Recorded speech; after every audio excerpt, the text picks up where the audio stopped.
I was thinking Lilia Strader talked about Jesus making water into wine.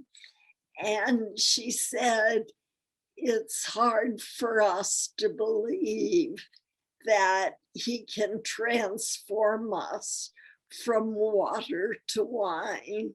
Usually we think he can just pour a little wine into where we do our lives, and Wow. we come out colored water, a little pink, tinged with pink.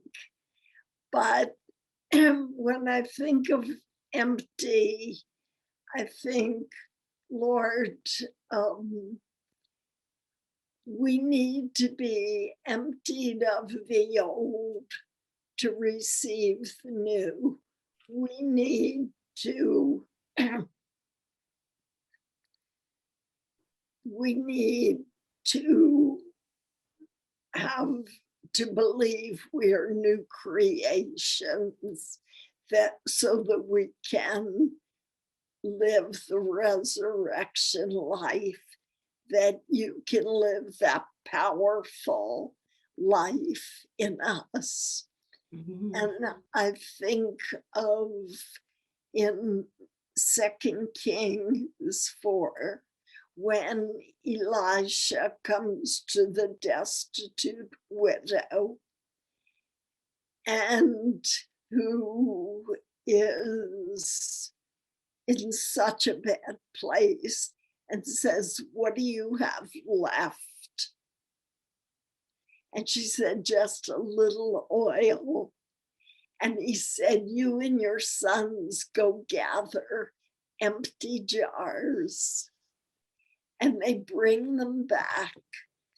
And he was able to take that little bit of oil, and it filled all those jars until every empty jar was filled. Mhm. And I think if there had been more emptiness, there would have been more oil. But just that picture that when we're empty, there's room for God to show himself and to do what he wants to do.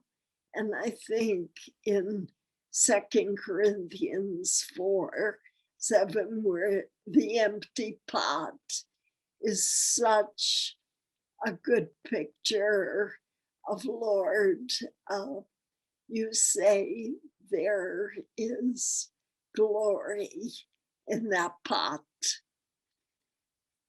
And I think it's tainted by what we try and leave in the pot, Mhm.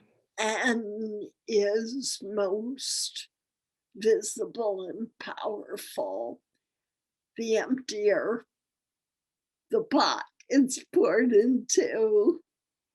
And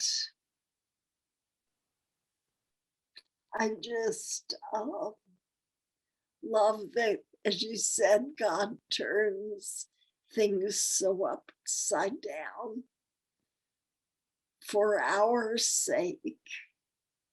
He made him to become sin so that we might become the righteousness of God.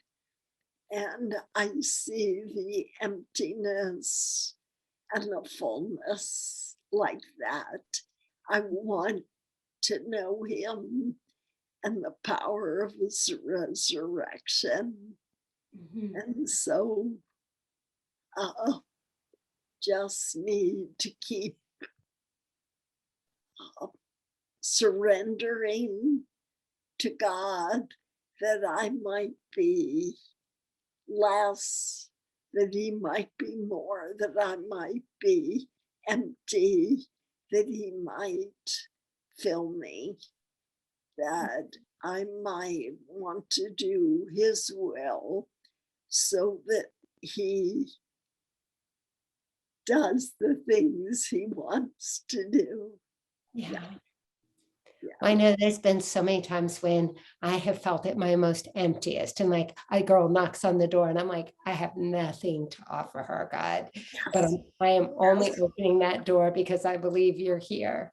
And then those are the times I most experience him showing up, because I know there's nothing that I have. I'm curious, Jean, can you think of examples from your life of times when you've experienced God in your emptiness? Mm, I think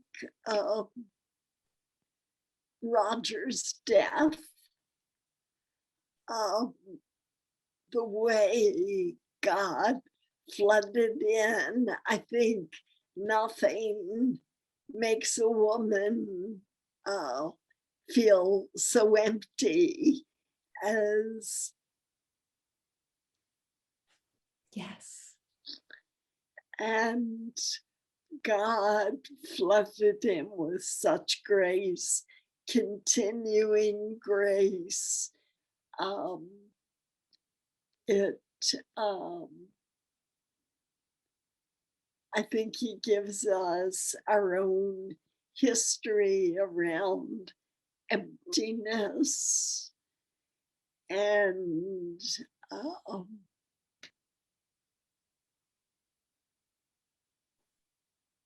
I think it looks so different in every situation, but yeah.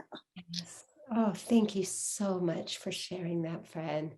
That is such a beautiful illustration and testimony of how in our emptiness, Yeah. God meets us. Thank you for sharing. Love you, Deb. Friend.